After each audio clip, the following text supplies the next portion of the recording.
into reality.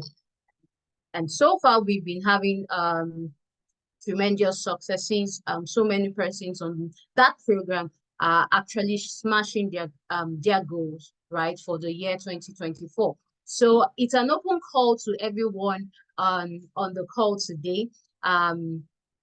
The door is open. The door is open. Are you looking out for an accountability partner?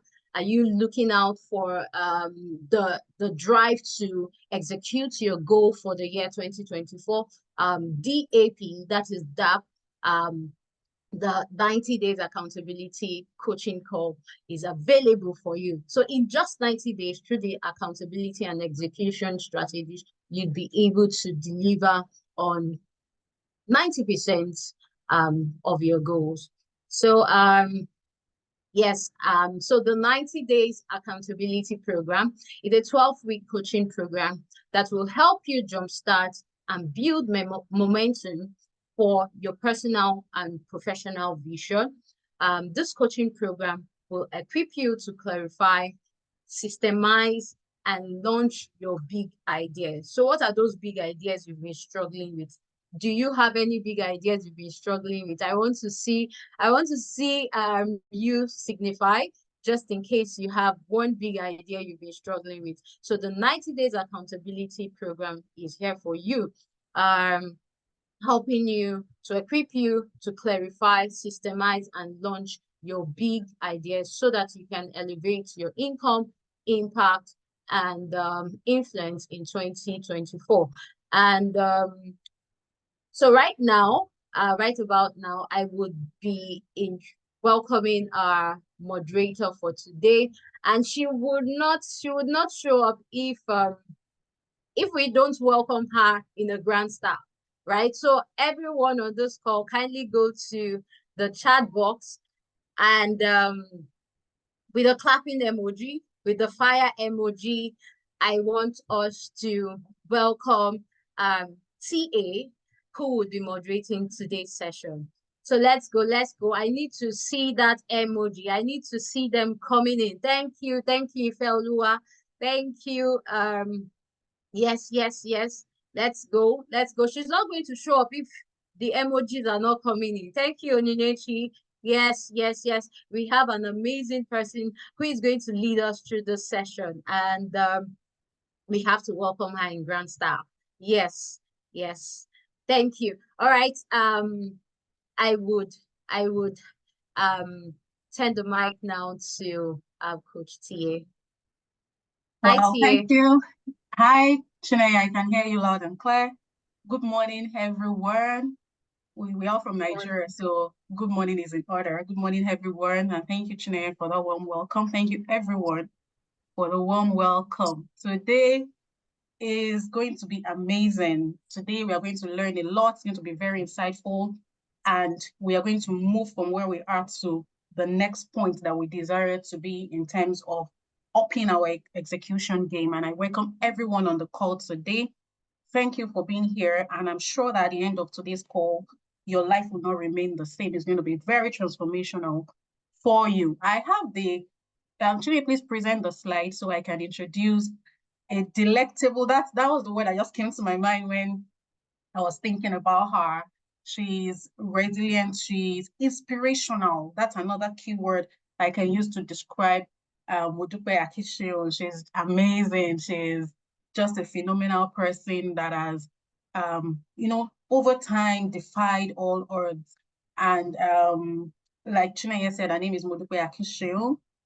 Okay, she is a seasoned HR professional with almost 15 years of progressive experience across multiple industries in Africa, North America, and Europe.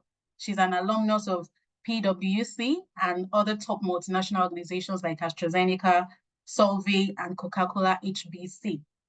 She currently serves as the Global HBPR Talent Manager for a leading pharmaceutical company where she delivers and defines people and talent strategies.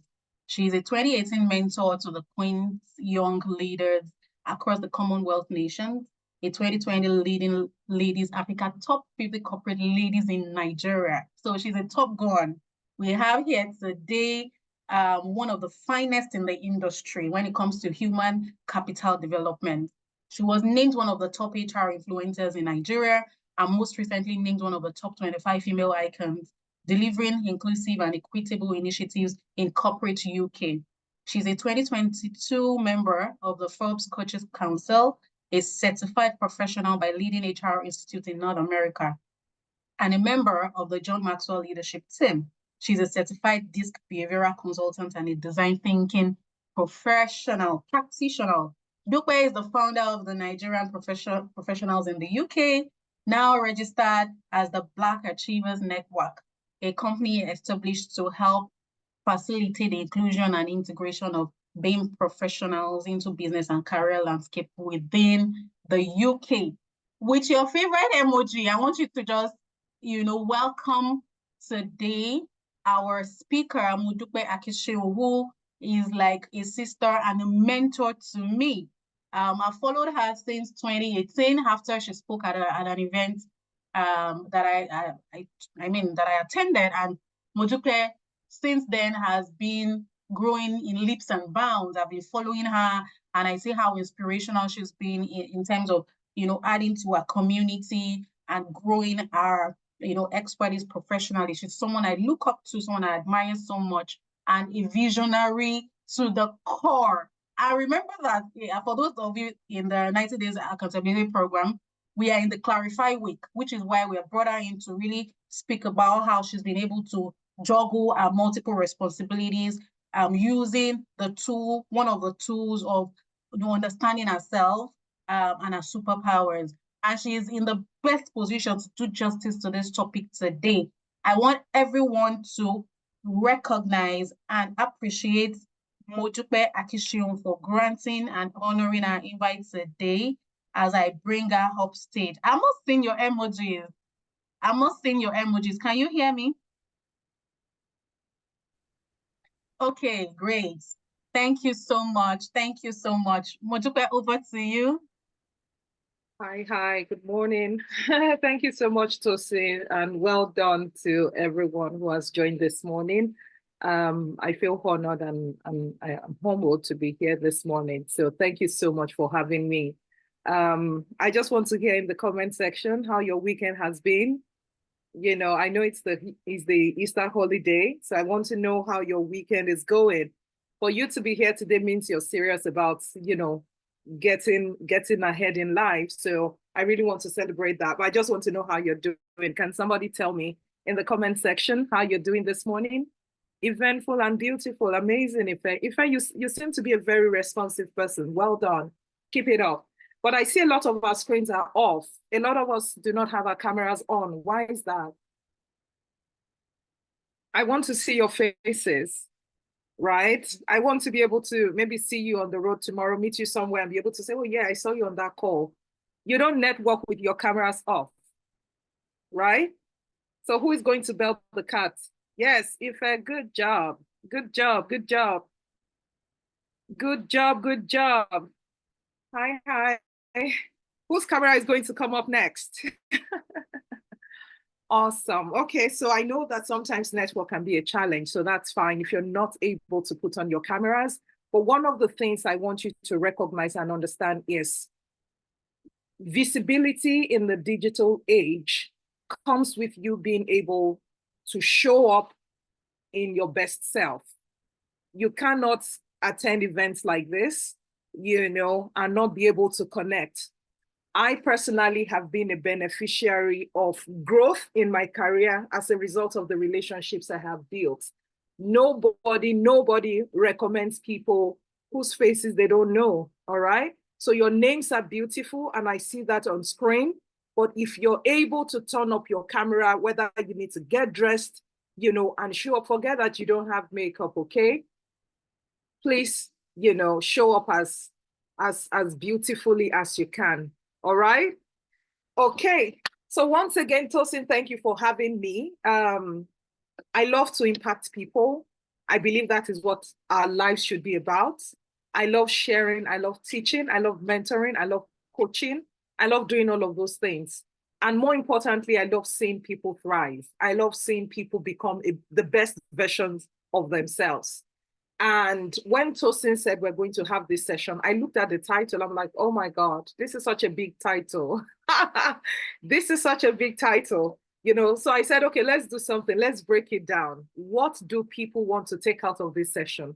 You know, when I reflect on the different conferences and events that we have in Nigeria and how you have tons and tons of speakers, you know, you're going for an event and there are sometimes like 15 speakers. Okay, that's an exaggeration, but it depends. Yeah, sometimes there are panel sessions and you have lots of people, or maybe you even have just 4 speakers and you sit in that conference very loaded, you've taken notes and you have questions on maybe a thing or two that you want to implement in your career, in your personal life going forward. But guess what? They tell you we don't have a lot of time. We can only take 2 questions. And so people are living with information, but they are also living with questions. They are living with questions on, I've heard what you have said. I have been blessed. I believe I've been transformed, but I want to transfer what I have learned into practical action. So I have one question and people don't have the answers. Why? Because we don't have enough time. So on this call today, it's going to be questions. Now, whatever time we have left, then I can share with you any other thing I have. But I want you to leave here with your questions answered. I want you to leave here knowing what you need to do to move from insights to execution. Okay, so as a result of that, I think Tosin has been able to work with some of us to gather as many questions as possible, you know, to let us know what exactly people want to know or take out of this session. Now, if you have any other question outside all of this, please feel free to leave them in the comment section. We'll be able to take as many as possible. All right, so is that a fair deal? Is that a good deal? Yes, ma'am. Yes, ma'am. Awesome. Okay, so we're going to go right into it. I am going to share my screen because what I then did was to compile some of these questions into a slide so that I'm able to just, you know, share from there. Let me know when you can see my screen. Is it this?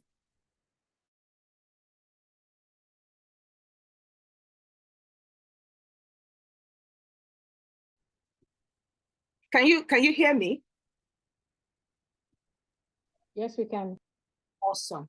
So from what was, you know, when I saw a couple of questions around superpowers, I said, God, you know, I didn't realize that, you know, it's part of the 90 days journey you all are going through. And so I was just, you know, like, okay, why did this person use superpower? Okay, let me hope I can speak to that. But of course, I know what you're talking about is your strengths and whatnot. So we're going to be taking, you know, each slide with each of the questions that have been asked. So what I've also done is to group similar questions together, and then we're able to move forward, you know, in a way that makes sense. So the first question that we have here says, how do I identify my superpowers for becoming a more productive person? I do not think I have the gifts or I am talented, and I do not know my strengths either, okay? So there are a couple of things packed in this one question. So we have an individual who is saying, I don't know my strengths, and I want to be able to identify what my strengths are. And I want to know these strengths in order for me to be more productive as a person. And this person somewhere at the back of his or her mind thinks that he or she doesn't have a gift or is talented. So I'm going to start from this, you know, mindset. One of the things I tell people is you can never build a great life or a great career with a small mindset, with an average mindset. All right? Who you think you are is who you're eventually going to become. But it is not because you do not have the potential to be greater than that. It is because you have limited yourself with your mindset. So you can only be great to the degree that you think you can be great. The Bible says, I'm a believer. The Bible says that as a man thinks, so is he. So let's first start with the mindset piece in this question. So this person thinks that he or she doesn't have a gift or is talented. And I'm here to tell you that there is not one person in this world without a gift. There is not one person in this world who is not talented. A lot of times, these feelings of not being talented or gifted comes when we compare ourselves with people around us. Maybe you have looked at people at work, or you have looked at people in your community, whatever that might look like, whether it's, your family, your church, your society at large, and then you see people excelling. You see people who are marketing or promoting their talents, their gifts on a very grand scale. And so you look at yourself, you think they are a big deal and you are not a big deal, or you are not even a deal at all. But that is not true. What you have seen is just people who have identified whatever it is they think they are good at, or whatever it is they believe they are good at. And they have probably refined it, and they are now putting it to the world, putting it out there for the world to see. Now, because your gift has not been harnessed, has not been discovered, has not been developed, does not mean it doesn't exist. Do you see what I mean? So there is not one person. So even if it is one talent, in the scriptures, the Bible talked about, the master who had to go on a trip, and he gave his team or his servants, different talents. One, he gave one, to another, he gave two, and then he gave five. Now, you may not be that guy who has 5 talents. You may not be that person who has 2 talents, and your talent might just be 1. The question is, will you sit down and admit, firstly, that you have a talent in you?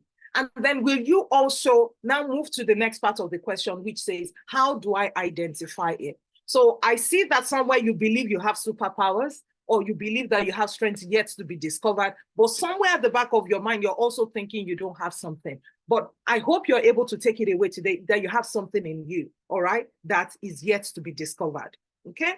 Now, the next part of the question is, how do I identify my superpowers? There are different ways you can do that, all right? There are, the first thing I would recommend is self-reflection. Okay, there's a place of the praying, all right? There's a place of praying. If you're a person of faith, if you hear God, and you should hear God if you're a person of faith, you can talk to God, you can pray to God, and God will give you cues. He will open your eyes to see what you are missing that you have around you. Now, personally, I reflect on my journey. As a young child, I'm going to be using a lot of my personal stories to drive home some points. I'm the third of 5 children, okay? I have 2 older sisters and I have 2 younger brothers. So when I was very young, I used to think that was an interesting position. Like, how do you come right in the middle and you split the family into 2? So I remember I used to call myself Ari. Ari means a middle child. Ari just means middle. But when you give a child Ari, I don't even know, because I have a friend who is Ari and she's the last born. I don't know why that is, but I just gave myself Ari because Ari means middle. So I was the middle child. And I used to reflect a lot, even as a child. I'm talking about under 10 years. I used to wonder why things were the way they were. These were questions I asked internally, because they were my personal questions, and I don't know why I never asked anybody, but they were thoughts I had in mind. I remember then my 2 older sisters were quite different. The first one is 7 years older than I am. We weren't so close like that, and the second one is 3 years older than I am. And kind of we're close. We used to do naughty stuff, we just used to be very pranky, growing up together. But there was something I observed about my big sister. She was very, very artistic. My sister would design greeting cards, whether it is Christmas card or birthday greeting cards. She was a creative. My sister would come back, go out to visit friends and come back to gist us about movies she watched, visiting friends. And we will sit all glued listening to this, my amazing sister, tell us about stories. And then she would tell us, they didn't finish the movie. They said there's part 2. So, it used to be very typical. Then you have movies, part 1, part 2, part 3. So we never suspected anything until one day we realized that my sister was the one curating these movies in her head. It was just so interesting. So it's wherever she gets talk, she would tell us that watch out for part 2 or watch out for whatever part. And then she used to write a lot of stories. Each time it was Christmas, she would design lovely dresses for us to sew. And guess what? She was not yet even in secondary school. I'm talking about somebody not yet in secondary school. So that used to get me thinking like, why can I do what she does? So I remember a particular night, I took out a birth. I wasn't sleeping, sleep wasn't coming. I brought out a greeting card and I wanted to like replicate. I wanted to also show that I could draw. So I brought out my pencil, brought out the card and the paper I was going to draw on. I slept off on that sheet. I slept off, not even, I could see what I wanted to draw, but to put it on paper was such a challenge. And I'm like, why is it so difficult? I couldn't, for the life of me, translate what I saw on a piece of paper. But guess the other side of this story. Each time it was time for my sister's assignments, maths, everything will break loose. She will start crying. You would think somebody put pepper in her eyes because everybody has to run around and say, what's going on? So she used to ask me to do her own work for her. And then she will give me food. She will give me part of her food. That was our deal then. So I would do her math assignments. And guess what? I told you she's 3 years ahead of me. So I was so good in maths, but it was a struggle for my sister. Now, as a child, I started to pay attention to myself. There's something about me that is different from my sister. She's such a genius when it comes to creative. I'm not. I can't even draw a straight line, right? But I'm so good with maths that from my I think my primary 5, I had already solved new general mathematics for JSS2. I'd finished solving it. By my JSS1, I was marking junior WAEC with my mom. That was how good I was with maths. Now, I said all of that to say that at that time, I didn't know what prayer was. At that time, I didn't know, what maybe taking personality assessment and all of this was. But being able to sit with yourself and dig deep and reflect, because nobody knows you better than you. Even let me tell you, when you take self-assessments, all this behavioral assessment, they're going to be asking you questions about you. And so the answers you put into those tools is what the tool is going to use to interpret and give you a description of who the tool thinks you are.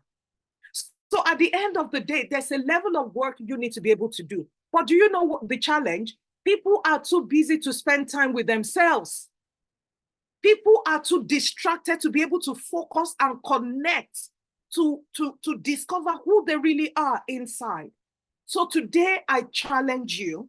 I challenge you to spend time, pray, please, by all means, but also use the mind that God has given you to discover the treasures that are inside you. Now, I'm not saying judge yourself. This is not a self-judgment exercise. This is a self-discovery exercise. All right, because even as God gives you insights when you pray, you have to be able to sit down and recognize the patterns. And over the years, this is exactly how I have come to know myself for who I am.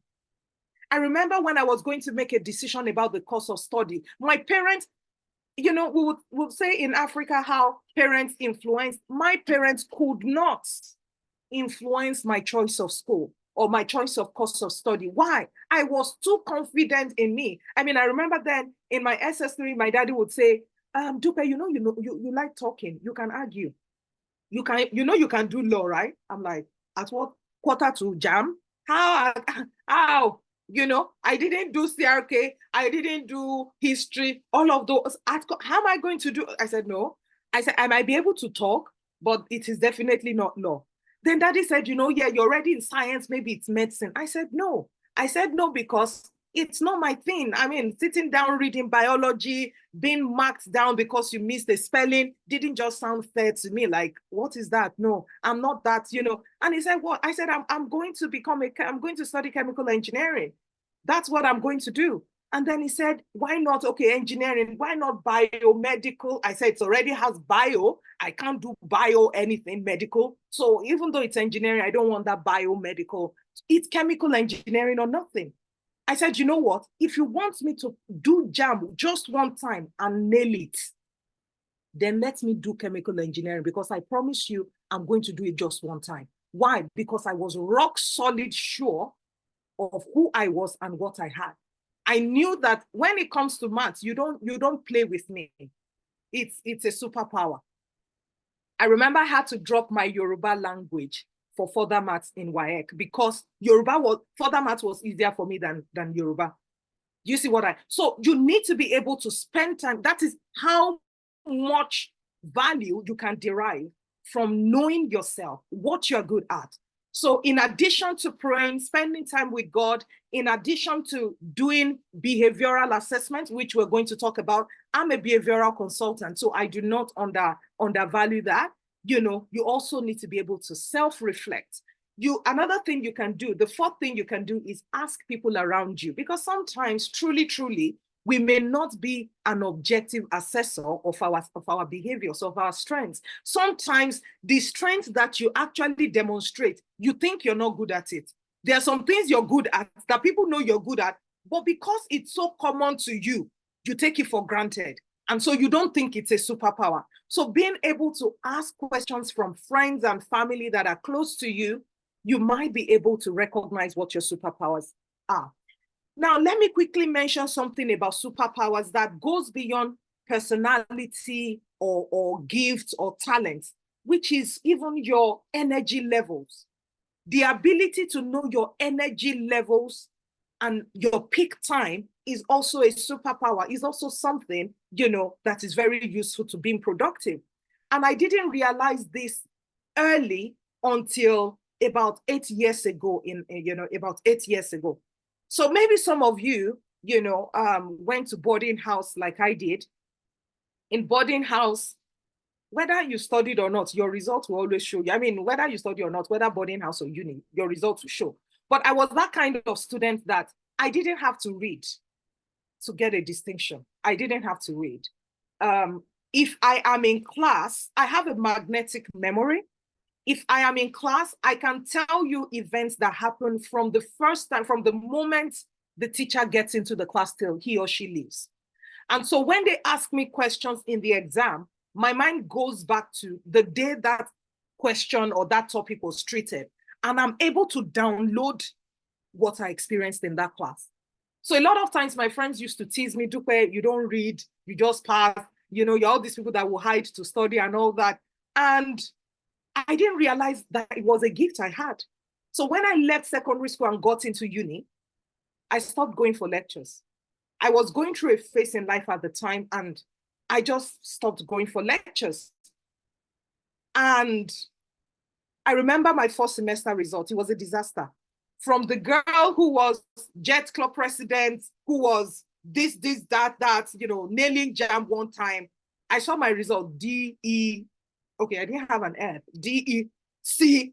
I'm like, oh, what just happened, And it wasn't until 8 years ago I realized that, one, I had a magnetic memory.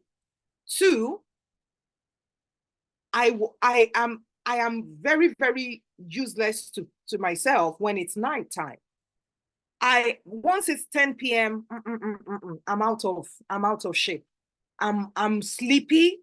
I can't be held accountable for anything I say after that time because I'm already drowsy. I'm feeling sleepy. I'm not productive once it's 10 p.m. But I can wake up at 4 a.m.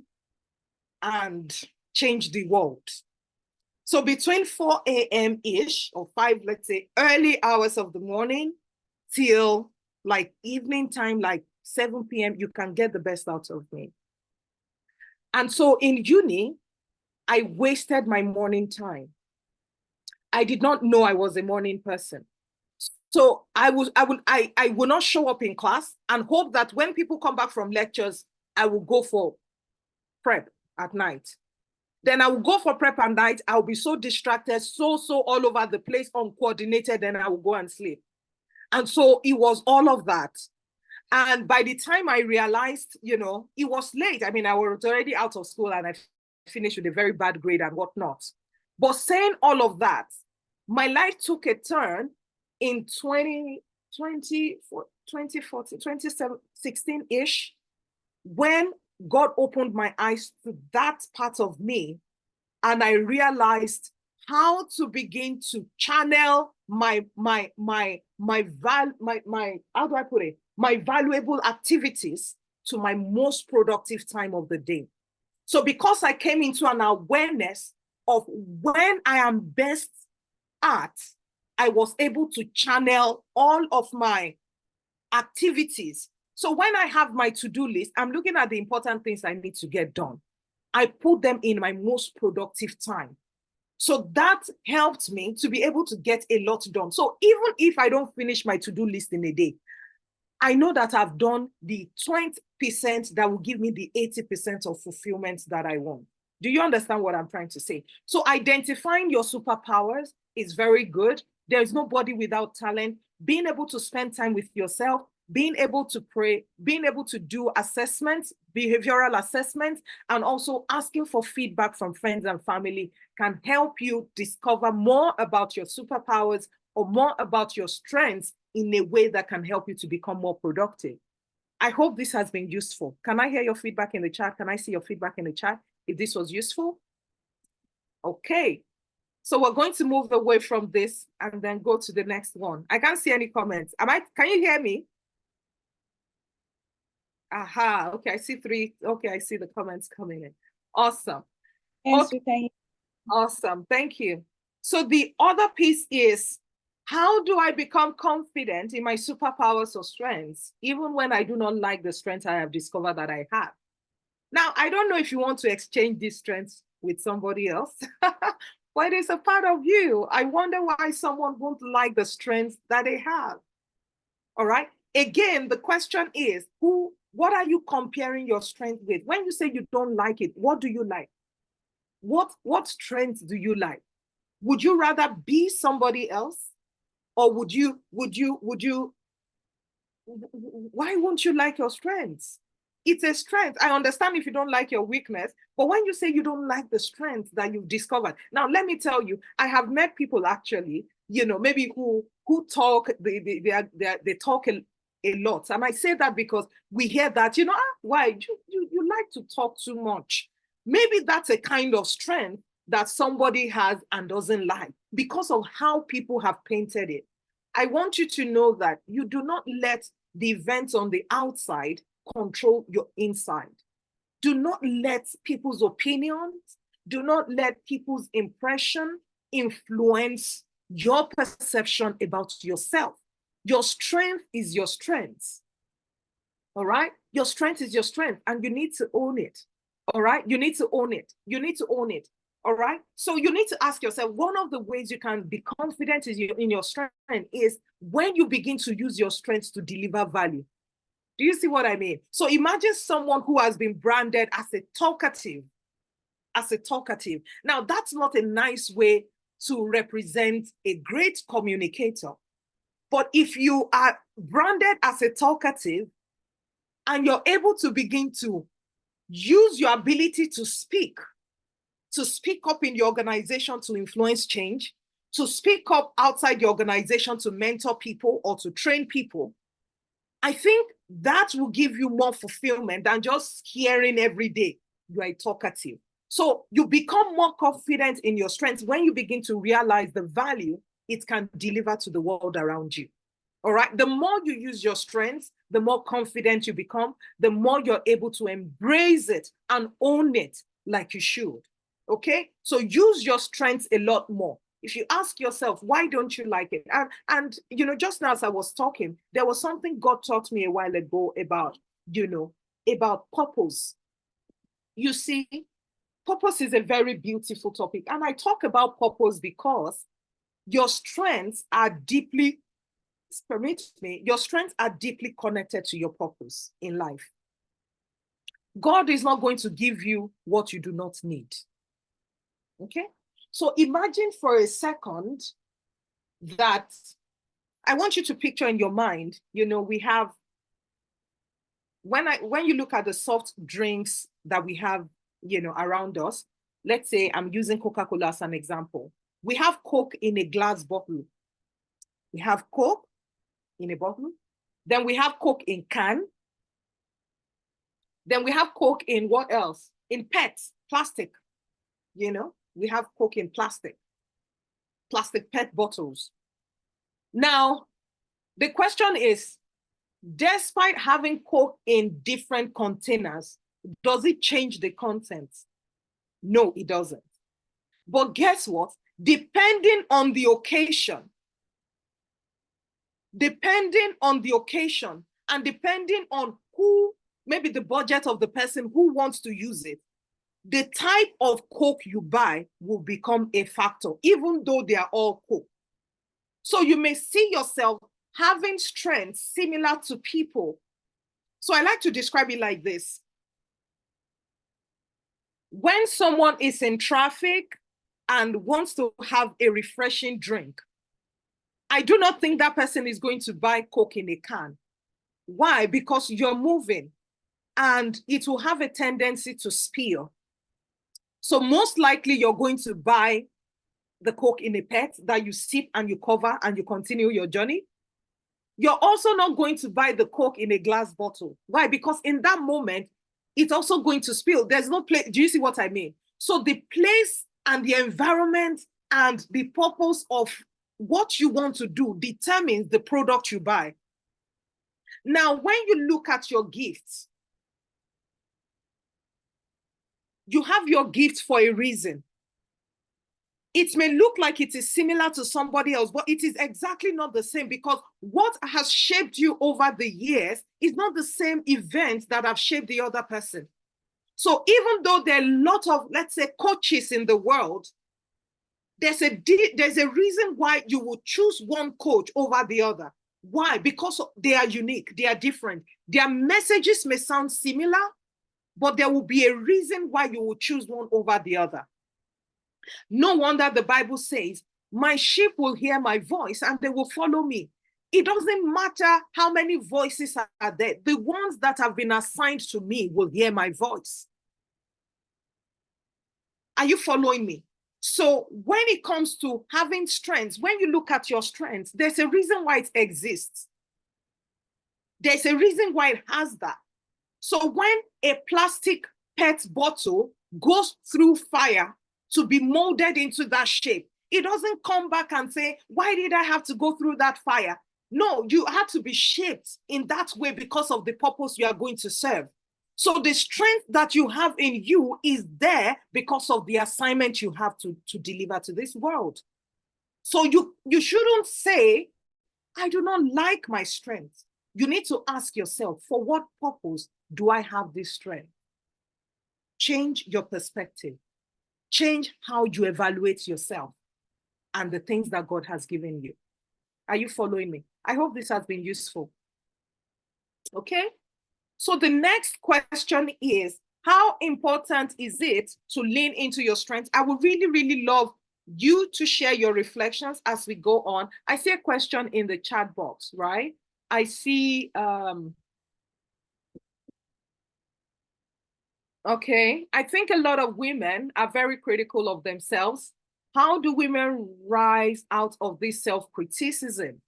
You're right, you're right. I mean, women, it's the culture, you know, that we have found ourselves, or the world in which we have found ourselves, that, you know, people say we live in a men's world. That's what that narrative has been for the majority of, you know, for the most of the time. But we know that we are more than our gender. So when it comes to self-criticism, I think the first thing is self-awareness. I think it's first understanding why we even have certain thoughts about ourselves. Awareness is the first level towards any form of development, okay? So being aware, one of the things I tell people is, you need to be able to journal. So as a woman, one of the things you want to do is write some of the things you think you're good at. Not some, I mean, as many as you can remember, write them down. Now, men don't have to do this exercise. No, what I mean is not like you don't have to do it. Everybody can do it. What I mean is men come with a lot of confidence already because the society has given them some sort of, or majority of men, let me not say every man, majority of men show up confidently. They also have their self-doubt and self-criticism, but it's not as much as women do, right? Now, and that's because the society has kind of given them some level of, you know what, you own the world, you go for it, it's yours to take, and all of that. So they already have that wired in them. Now, for women, we are trying to convince the world that we are co-owners of this world. But we don't even need to convince anybody once you are fully convinced. But you get what I mean? Now, what you want to do with self-criticism is, first, you know, the exercise I said earlier about, you know, you need to be able to spend some time with yourself. What am I good at? I'm not saying judge yourself about, you know, oh, this one is, you know, I'm good at this, but it's not good. It's not, this one is better than this. No. Just take a journal and document the things you believe you're good at. They don't have to be 20. Take a journal and journal the things you're good at. Then take that same journal and journal the things you don't think you're good at. Then begin to have conversations with people, you know, begin to have conversations with people. Okay, do you think, you know, what are your thoughts? You know, how do I show up? What do you think my strengths are? Now compare that with what you think you have. Sometimes you may see some of the things that you think you're good at being validated by what people think, because your perception of yourself also aligns with people's perception of you. That is possible. You may also see that some of the things that you critique yourself that you're not good at can fall under the things that people think you're good at. That becomes an aha moment, like, oh my God, I thought I was terrible at this, you know, but then people think you're good at it. Then you want to sit down and explore it a bit more and ask questions like, oh, wow, this is quite interesting. I never thought I was as good as you're telling me I am, you know, on this particular skill. Can you tell me a little bit more about that? How have I used the skill? In what way have you seen it show up, you know, and how valuable has that been? And what that does for you is it helps you to take narratives to support that, you know, because at the end of the day, see, the events, the things that you believe about yourself first begin with thoughts. Now, it then begins to get perpetuated by actions. So if you think you're not good as a person, any mistake you make will corroborate that perception, right? Because you already have a perception that you're not good. And so events are beginning to confirm it to you. So when people say, why do you think you're not good? You then begin to reel out your mistakes. Why? Because in your mind, those experiences justify your belief, but you did not know that it started first from your belief. Now, do you know somebody else can make the same mistakes you make, but rather turn it into a learning opportunity and say, wow, I didn't realize, you know, I couldn't do that. Maybe this is now time for me to learn that. So rather than use that event to describe themselves, they describe it as a learning or a discovery moment, and they're able to use that and channel it to become a strength or something they no longer, I don't know if you get what I'm trying to say. It's like saying, you know, the moment I discovered that I wasn't maybe too good as creative as my sister, what did that mean for me? It helped me to see that I was looking in the wrong direction. I needed to focus on my being good with maths. So that was the last day I attempted to draw a greetings card, but I did not use it to describe myself as not being good generally. So that I'm not a creative as an artist or as a designer does not mean I'm no good. It just means I'm not good at that. I'm good at something else. And so I stayed in my place of strength. So when it comes to self-criticism, it's because you have not found enough experiences to validate the strengths that you have. So spend more time with yourself. Spend more time discovering. Spend more time, you know, it doesn't mean that you will take people's opinion over yours, no. But having conversations with people helps you to self-reflect. There's something called the Johari window. I'm going to type it in the chat box. The Johari window. The Johari window is a 4x4 matrix that helps to describe, you know, perceptions, personal perception with people's perception. All right. Your place, there's something called the open arena. Your open arena is when what you know about yourself is what people know about you. Is open. All right. Now, there's something called blind spot. Your blind spot is when what people know about you, you don't know about yourself. Sometimes you're so good at something, people know it, but you don't know it. Sometimes it could be that you're so bad at something. People know. Have you seen people sing off key before? And they really believe they are singing key, on key. And they sing it so powerfully. And you're like, can this person not hear what they are singing? And they are so confident. That's blind spot. They don't know they are not good with singing. But we know, we hear them, right? That's a blind spot. And there is also what we call the hidden potential, your potential. Your potential can be something hidden that you don't know and people don't know. And there is what we call secret. Your secret is what you know that people don't know about you. So those are the 4x4. So when it comes to criticism, sometimes it is us just sitting down and demeaning or belittling our strengths. So when you begin to use your strengths for a greater good, it builds your confidence over time. It builds your confidence over time. So take it one strength per time and begin to use it. I hope this has been helpful. Okay. So someone said, how important is it to lean? Oh my God, I've run over time and we haven't gone halfway.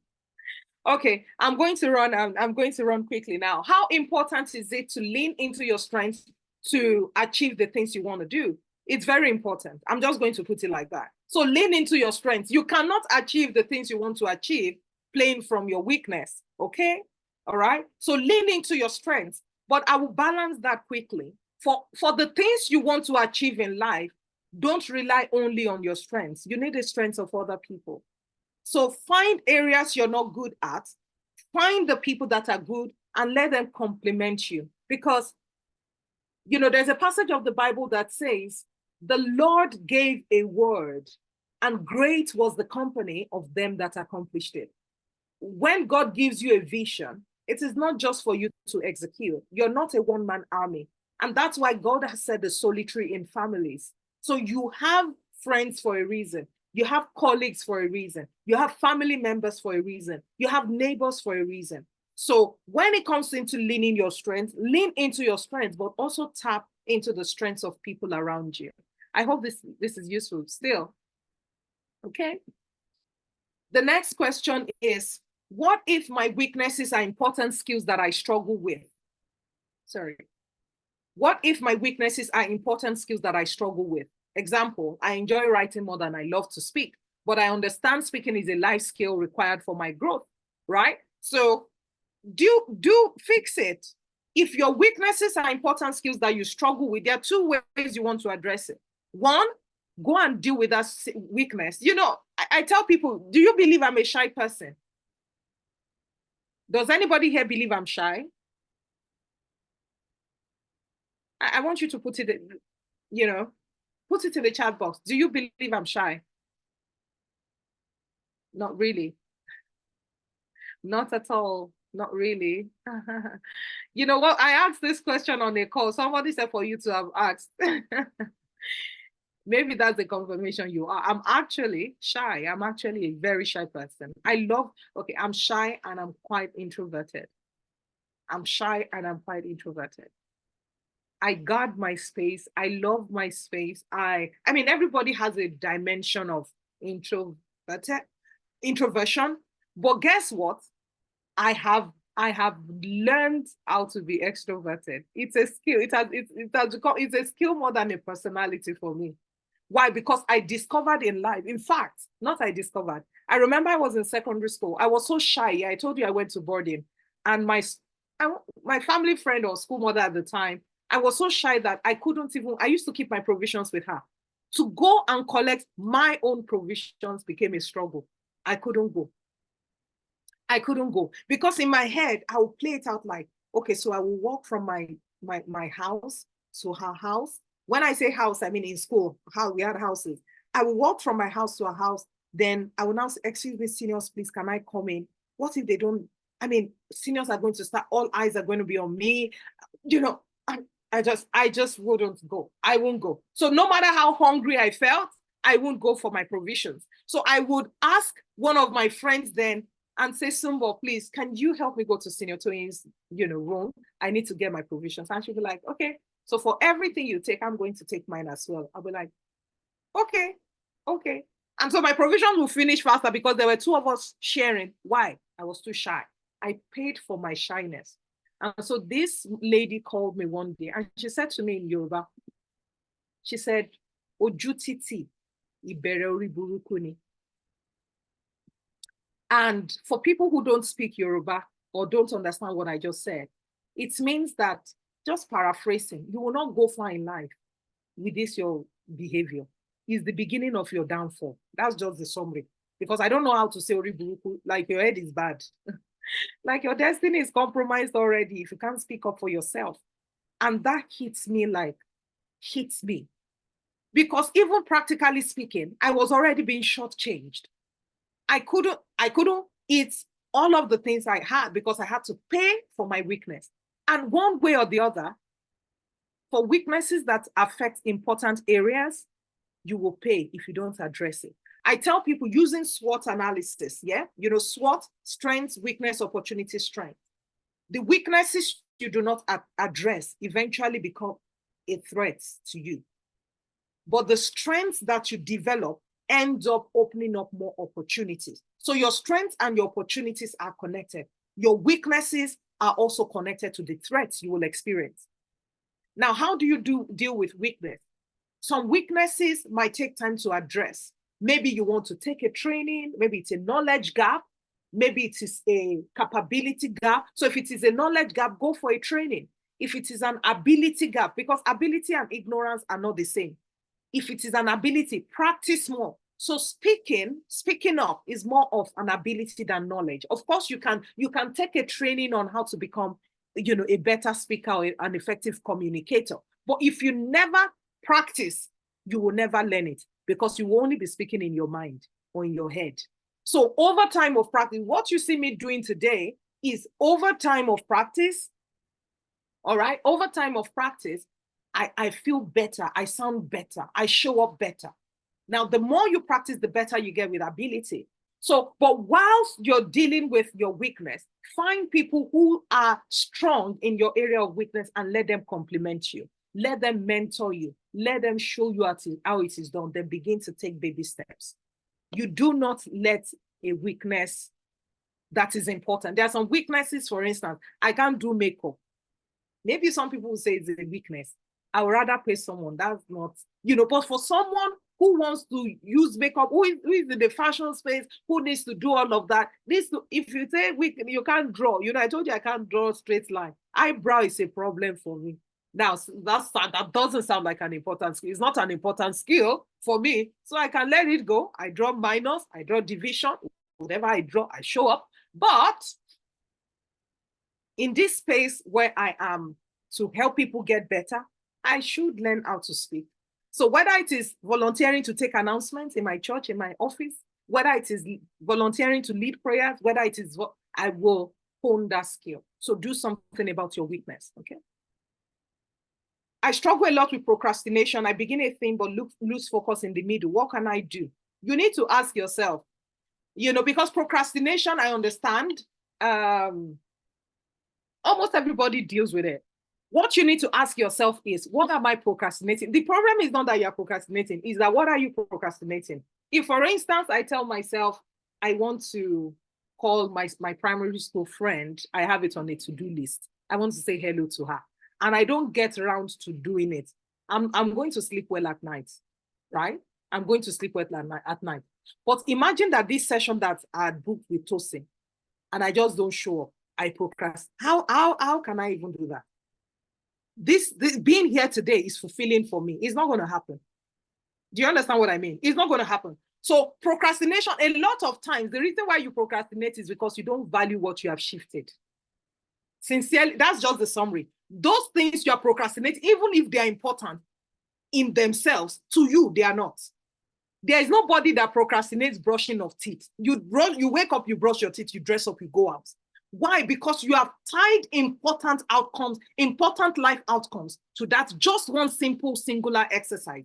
When you don't brush, what commotion is going to happen. Oh my God. I was gisting with my children yesterday. We were having a conversation. I said, save the planet, save the planet. We're talking. They are going to scream at me for sharing. We're just gisting about, I think one of them wanted to, make a mess, and she excused herself, from where we were. And I said, thank you for saving the planet. Thank you for excusing yourself and all of that. We just, just laughed about it. You're saving the planet by brushing. But guess what? How many minutes? I don't know anybody who has spent 10 minutes brushing their teeth, except you are with a dentist. You see what I mean? Except you're with a dentist. Brushing of teeth nobody jokes with it. You know why? Because if your mouth smells, you know what you can lose in the process. As simple as that is. But the question I will ask you is, the things you are procrastinating, have you estimated the opportunity cost? What have you lost as a result of it? See, when you wake up to the things you are losing, you will wake up. You see, you wake up. The things that you leave, those things you are procrastinating for, are the things that are important to you. So if you leave taking a training because you want to spend time with your with your friend, that friend in that moment most likely is more important than the outcome of your training. And that's just it. So you just made a decision, and it's an opportunity cost. So procrastination, I tell people, so someone said, procrastination often happens when we leave our valuable goals to our least productive moments. So let me take that again. I said something earlier about, I now try to do very important tasks in my productive moment. My goal is not to do all my to-do lists. My goal is to do my important activities, because not everything on your to-do list is important. So check the things you are procrastinating and decide what you are losing by not getting them done. That can be a wake-up call for you. All right. And somebody asked another question, said, I want to get out of the rat race worrying about bills and providing for my children. How do I live a worry-free life where I lean into purpose? For as long as we're going to be alive as adults and people with children, you're going to have bills to pay. And having bills to pay should not stand in the way of fulfilling purpose. Okay? Now, start your purpose and pay your bills. You don't say, I want to finish paying bills before I start doing purpose. No. Start doing purpose, and then be wise with how you make your financial investments when it comes to bills. All right? So when it comes to bills, you want to get out of the rat race. What does getting out of the rat race mean? So if you have played there's a money game I played a while ago. It's called, is it the Rich Dad Poor Dad game? Yeah, Rich Dad Poor Dad money game. Very beautiful game.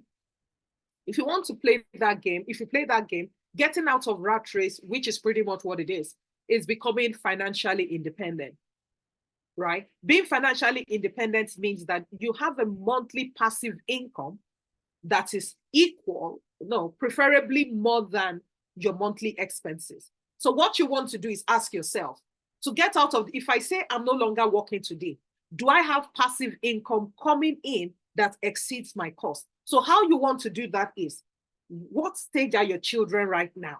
What are the expenses you foresee between now and their university? Do an estimate. So if you say, okay, for instance, I'm in Nigeria, say for now, based on what I know, I'm still going to live in Nigeria. I'm not moving anywhere. Yeah. How much is the average, how much will it cost for them to either finish primary school or finish secondary school or uni? Decide what sort of uni you want them to go to. Decide what sort of course, secondary school, maybe it's a private uni, private secondary. Just do like a rough estimate. Make your projections. Okay, if I factor in inflation, by how much do I see this rising in the next God knows what? Okay, so how much do I need to start saving to cater for all these expenses when that time comes? That's how to practically, financially, and you can get a financial advisor, let them know what goals you have. They will tell you how much you need to start putting into safe investments to begin to yield that outcome, right, for you, so that you can focus on your purpose. I hope this is useful. That is one practical way of doing it. Now, for some people, they are outside the country. Maybe I'm outside the country as an example. I'm in the UK now. My children are 13 and 12. By the time they are going into uni, maybe I would have become a British citizen. And so these children will have free education or a certain reduced cost in terms of school fees. So I have an idea of how much school fees are. I'm able to plan for that. What do I need between now and it? But do you know what? I'm not going to say because of the school or whatever my children are going to. I'm going to stop. I'm going to wait till then before I start purpose. No, you don't need to worry. Put that worry into pen and paper. What do I want to worry about? Okay, how much school fees will be? How much housing will be? How much feeding will be? How much do you? So you need to sit down, capture your expenses, capture, if you don't live in your own house, how can you walk into moving into your own house? For all of this while doing your purpose. You're not going to stand before your maker and say, God, I was going to get to that part of doing my purpose, but I needed to sort out my bills first. All right. Your bills are never on the same platform as your purpose. Live purposefully and find or get financial advice on how to prepare for the future. Are we together? Right. Awesome. Awesome. Okay. Moving. So life is a journey. Someone is saying, how do I shift my negative inner stories, especially when you're on a journey of starting something new? I work in a 9-to-5 and I want to explore my passion, but I'm concerned about how my colleagues will perceive me. Wow. Or if it will affect my chances of growing in my career path. How did you cross this hurdle? And this person went on to talk about how I'm able to show up on LinkedIn and it doesn't affect, all of that. So there was a time I wasn't showing up. I mean, I was just on LinkedIn, just being there, like most people are and have been, and it's not bad, But I once worked in an organization that was quite regulated. In fact, I wasn't even thinking, so let me not put anything on the organization because I didn't have the intentions of, being on LinkedIn and doing anything. I was just on LinkedIn. But over the years, I had come into a place of my own and I had built a track record in my own thing or built my personal brand that became a part of my negotiation with any employer. I'm not afraid to tell an employer I have a gig that I do on the side at this stage. So my showing up on LinkedIn has nothing to do with work. The only thing I ensure I don't do is I don't do stuff during office hours. I don't do stuff during office hours and I take time off work to do my things. Now, coming back to that, shifting negative inner stories when you're on your journey of starting new. I know what that is, what that can be. So there was a time in my career, I was working with a pharma company at the time. And I remember we got an instruction that there was going to be some organizational changes, blah, blah. And so we needed to make certain things happen. And all I knew at the time in life was for you to be great at your job. If you're great at your job, you're going to be fine, professionally speaking. But then as the exercise started to get implemented, I realized that even good people, talents, were not exempted from the impact of this change. And so I started to reflect, personally speaking, like, oh my God. So being good on your job is not enough. It doesn't necessarily, because an organization can choose to no longer exist. And it will not be a function of your good performance or no good performance. An organization can decide to shut down tomorrow. So being good at your job is not a guarantee for being employed. So what has that got to do with this? The negative inner stories. So I started to reflect like, Dupe, what will happen if your job gets impacted by this change? And that was where my discovery happened personally. I mean, I had been on a journey before then, but I came into some sort of drastic awakening because I was spending time meditating, reflecting, and praying. And one of the ideas, I remember that day I was taking a walk and it just dropped in my heart like, what if you start a business? Like, how thoughts, you're thinking in your head, but you're responding with your mouth like, how? Me? Business? I'm not a business person. And I said that, and the question I got was, who told you you're not a business person? And I'm like, nobody. I know. So I know. I know. I personally know it. I'm the one saying it. I'm not a business person. And so I now started to probe that question a little bit more. Why do you think, or why do you say you're not a business person? And for the first time, I had to confront this statement. I had always said it. I remember then people who organize career, programs for business. People will be like, oh, that's for business. I'm not a business person. So I had to sit down, because sometimes you need to challenge those inner stories. And that's the first thing. You need to challenge it. What is that? What story is your mind telling you? What story is your mind telling you? You need to challenge that story. And so I asked myself, who told you, Dupe, that you're not a business person? For the first time, I realized that I was the one telling myself. Nobody else told me. I did. Then the second question was, why do you think you're not a business person? The answer started to rush in. I remember immediately my mind went to my dad and how he struggled as a business person. My dad used to be the chief accountant of his company, and some things happened in the organization. He decided to resign and start a business. That was when my family went on a downhill, financially speaking. Financially speaking. I remember then, drivers will come, pick us from school. Sometimes you don't even know who is coming, what car is coming to pick you, all of those sort of things. All of a sudden, I became that child who would trek. I became that child who would go to farm in my father's farm. I became that child who would go to villages close to where I used to live growing up and make gari. You know, how you process cassava. I know that process. I know that. I can imagine it in my head right now. I know how to harvest cassava, peel cassava, soak cassava, take it to the villagers that will process it, then use, oh, God knows what, this wooden stuff. Make gari. I can make gari from fresh cassava as I'm sitting here in front of you. As young as I was, I will go to farm, harvest corn. I will go to do all sorts. Now, maybe some of you can relate. Maybe you've done similar or even worse things, or maybe you haven't.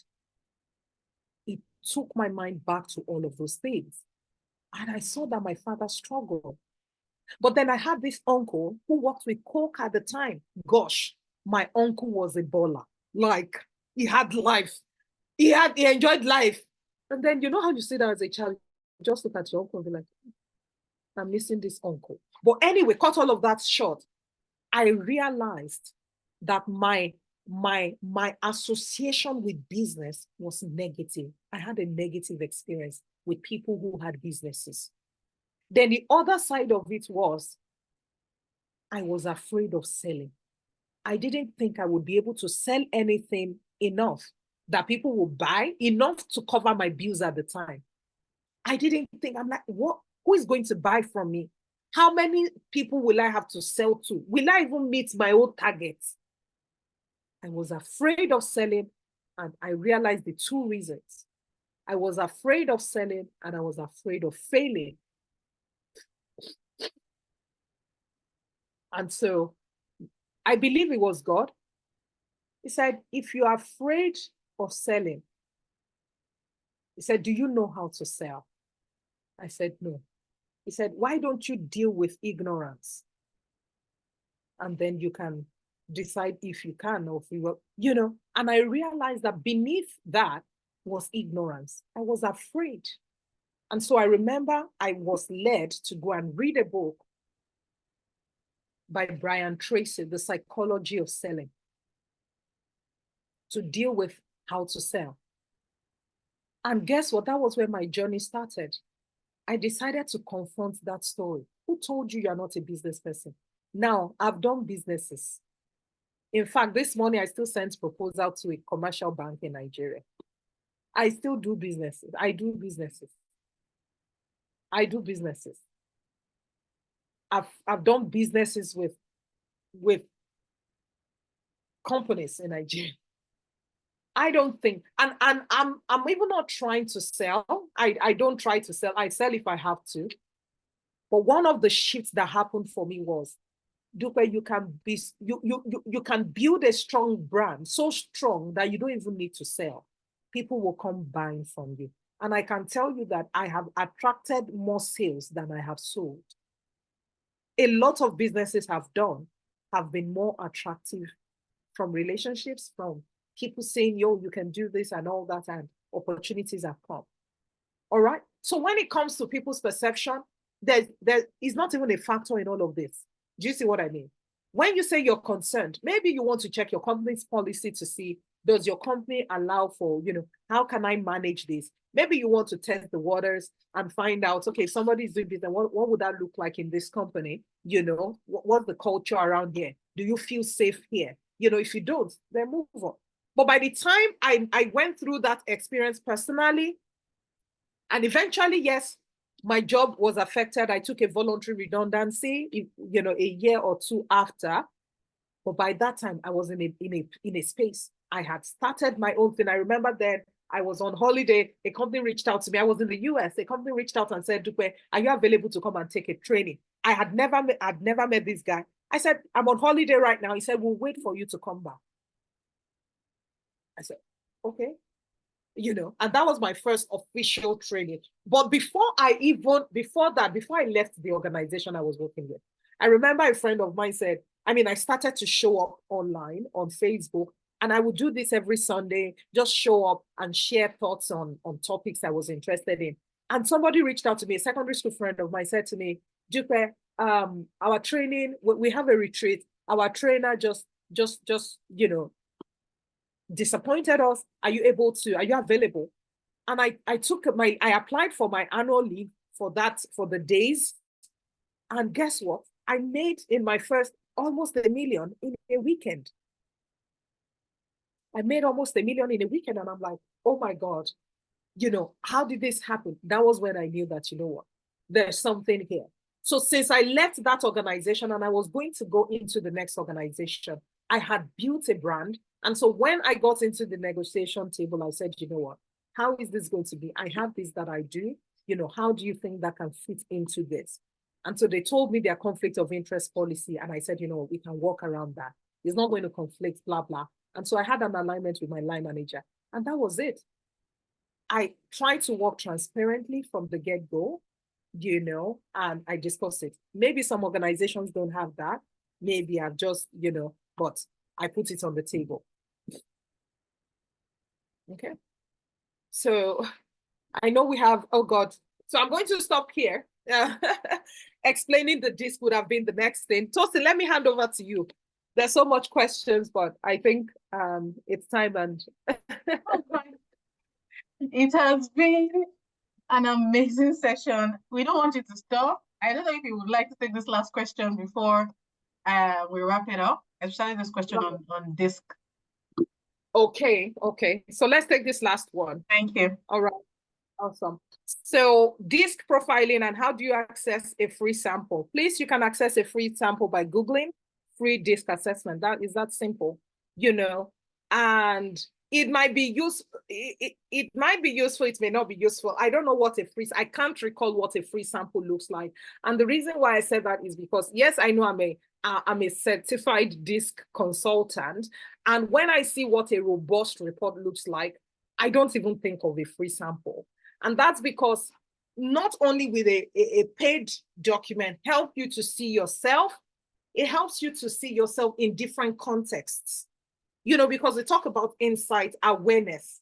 You need to move from these, free things. I'm sorry, if you really want to execute on a big scale, if you really want to execute on a good scale, please, free will not serve you for long. It will not serve you for long. Now, a paid disc report is a 30-page document that highlights your strengths, your leadership, development areas. It helps you to see your self-perception versus public perception. It helps you to see your communication preferences. It helps you to see the value you bring to your team. It helps you to see what motivates you. It helps you to see the sort of rewards that fulfill you and whatnot. You're not going to get that from this free sample. Now, if you get all this insight, it helps you to position differently.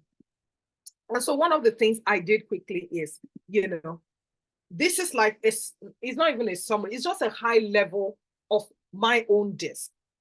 you know. So from the DISC, you can see my personal indicator is ID, all right? Meaning that the I in DISC and the D are my major personality preferences. So it describes it as a persuader. So I'm a sort of leader who loves to work with and through people. I have an outgoing spirit. I do business in a friendly way. I sometimes tell people of how there was a day I was supposed to do a training for people. A couple of people had paid, and somewhere God just said, you know, return the money back to them and still do the training. And I returned the money to them, and I still did the training. Earlier this year, one company reached out and said, we want you to influence a post for us, you know, blah, blah, blah. I gave them my bill, they paid. And somewhere in my mind, I didn't feel right about the job. I just called them, you know what, I don't think I'm the right person for this. So please, you know, send me your account number, let me pay you back your money and all that. I don't know how many business people return money that comes into their account, but I love to do business in a very friendly way. I have a high interest in people. I told Tosin we're going to do 1 hour for my, you can see my eye, but I'll come to that. You know, I'm very, you know, interested in people.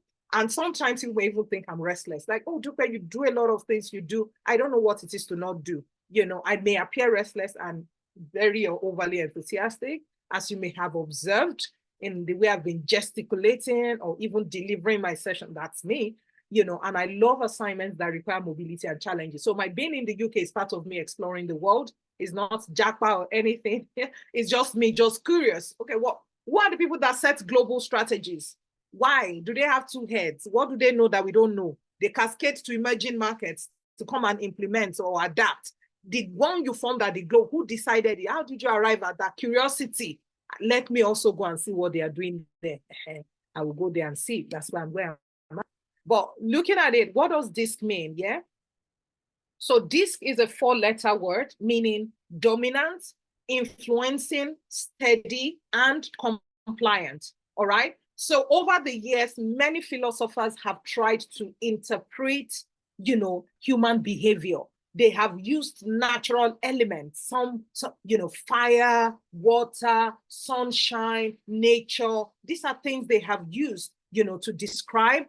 People have used things like phlegm, you know, choleric, you know, and all of that to describe it. But DISC is one of the many behavioral tools, you know, that have been used. And it's quite, all of these things are kind of connected, because by the time you describe one, you're able, if you know the others, you're able to make some of the connections. Like the D stands for dominant, all right? Dominant. I stands for influencing, like I said. S is steady, C is compliant. Now, let me tell you, there are no right or wrong behavioral indicators. So you don't want to say, oh, no, I don't want to be a D, I want to be an I. You know, I don't want to be S, I don't know. Everybody has a combination of this in one degree or the other. So we all have all these elements in us. What just makes us different as a people is, 1, how we combine it, and 2, the degree that we combine it. Now, you've seen I've shared my own that says I am ID. You may meet someone tomorrow who is DI. Now, DI and ID look similar, but they are different. Why? Because the fact that the D comes before the I, it will show up differently than it will for someone with ID. Okay, now what is dominant? Dominant is an outgoing, task-oriented personality type. So you will see that on the upper part, you have the outgoing. That is where the D and the I. The D and the I are the outgoing behavioral indicators. They are the extroverted tendencies. So someone who has a high D, you know, you will find them in meetings, very expressive, very vocal, very, you know, outgoing, very energetic. Sometimes it looks like they are dominating the conversation because they are just talking, you know, expressing themselves. So they are very outgoing. You cannot say you don't see a D. You will see them and you will feel them, you know. And when it comes to the older philosophers, you know, that will be the fire part. That is fire. You know, fire is not bad in itself. Fire refines and it can consume. All right. So a D is they are very goal-oriented, but they can be very task-oriented. So the task-oriented dimension of them is where sometimes it looks like they are not sensitive to people when they are driving results. right? Task-oriented, but they are outgoing. Now, the influencing on the other side, you can see that it is on the people-oriented side, but it is outgoing, all right? So people who are influencing are both outgoing and people-oriented. So they are great communicators. They are very expressive. They are very, they love to network. They love to socialize. They bring very, great levels of energy. They are the kind of people you have in a meeting, when the Ds have said things like, this year we're going to do £1 billion in sales, and they've set such out, let's say, outrageous target, and then the eyes will be like, wow, we can as well have fun while doing it, So tell me, when we hit that target, are we going to do, are we going to travel? What incentives are we going to get? Where are you going to take us to? They are the ones thinking all of that, that sort of thing. So influencing people, they're very vocal, very people-oriented, fun, and the life of the party. If you read a book by Tim LaHaye, and that's titled Why You Act the Way You Do, it will tell you that the influencers, the people with influencing behavioral indicator, they enter the room first with their mouth, because from miles afar, you can hear them coming. They get to the car park, they're already greeting people. You already know, this person has come. Why? Because they are very expressive. They can be loud, and not in a necessarily bad way. I mean, am I? All right. Now you have the S. The S is steady. So you will see that it falls on the bottom part of the matrix. So it's a combination of being people-oriented and reserved. Let me quickly mention. So the I in the context would be sunshine, all right? Your sunlight. You can't hide the sun. It comes out, it's loud, all right? It comes out, energy is high, especially when you come to this part of the world. When it's winter, people are moody. When it's winter, people have to take vitamin D tablets to really supplement the lack of sunlight, right? So when the sun comes out, like it's already coming out now, people are already thinking, oh my God, it's summer. Summer is almost here. We need to be out. We need to start planning barbecues. It comes with energy. That's I for you, right? Sunshine. Now, when it comes to steady, even as the color, it's nature. Imagine you in a beautiful, lush garden where everything, you just want to chill, right? Just want to relax, You go to the garden for picnic, you sit down, you're just having time, connecting with people, just being, they are steady. Now, these people, they have high empathy, high degree of empathy. They are the ones who would, talk to the D. You can see that it's on the opposite side of the D. So where the D is saying, let's go for £1 million, let's drive. The S is saying, please, can we ensure we carry everybody along? Can we vote?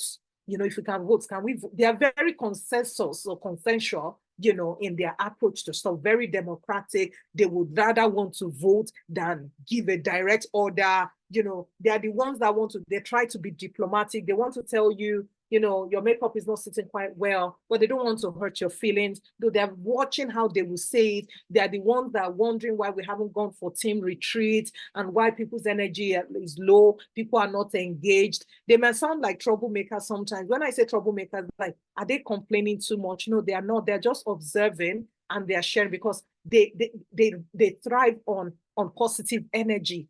All right. They will not confront status quo. They are very slow to change. They like things going at a steady pace. If you change, if you ruffle them, they can panic, put them in shock and all of that. So you see, it's on the opposite side of the dominant side. So imagine you have a team where somebody is dominant, whether it's the boss and then the team members are green. They will be clashing, conflicting, because their perspective will be different, their approach will be different, and it can come team tension. It can form tension sometimes. Or when the boss is green and the team member is dominant, the team leader is steady and the team member is dominant.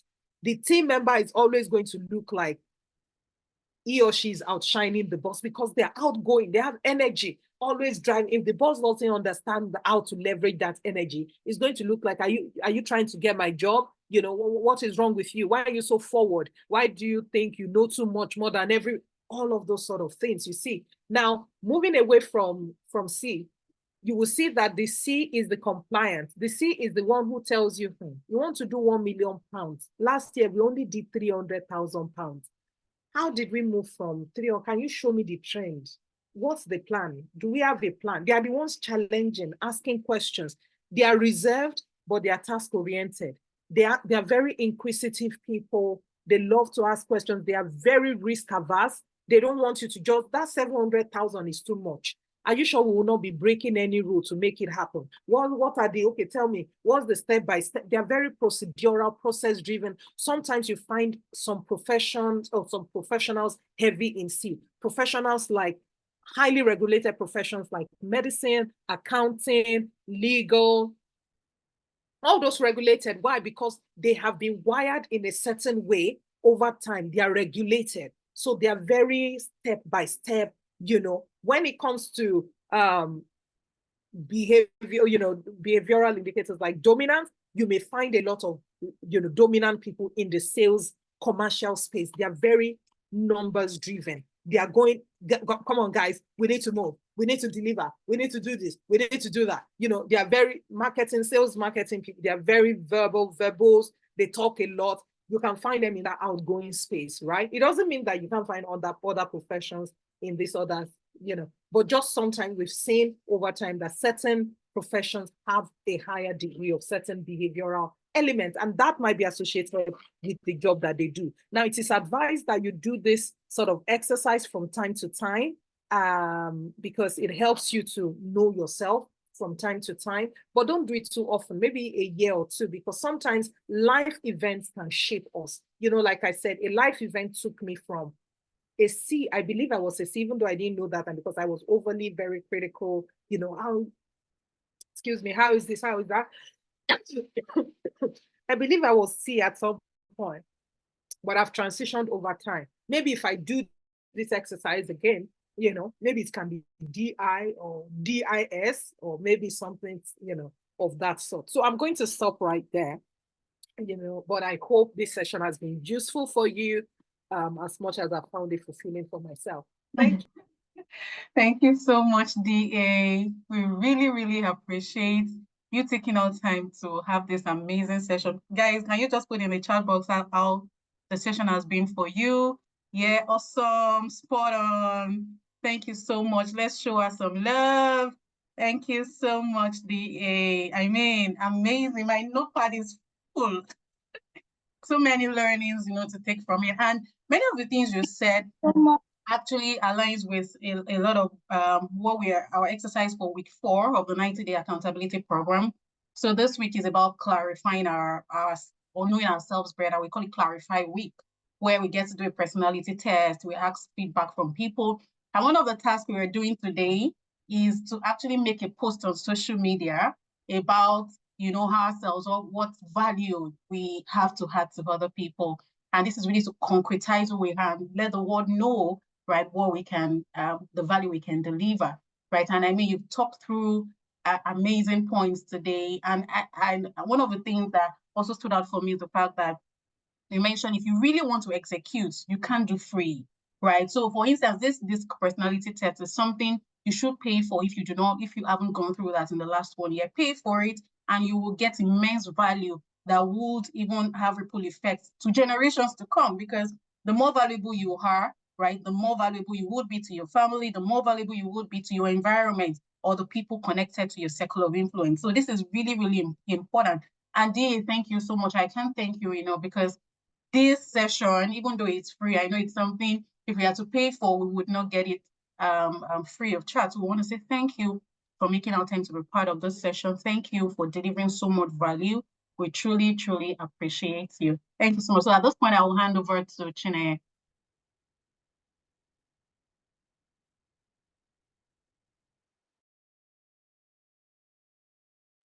Chineye, can you hear me? Yes, please. Can you hear me? Yes, Can you we can confirm hear you you. can hear me, please? Go ahead, we can hear you.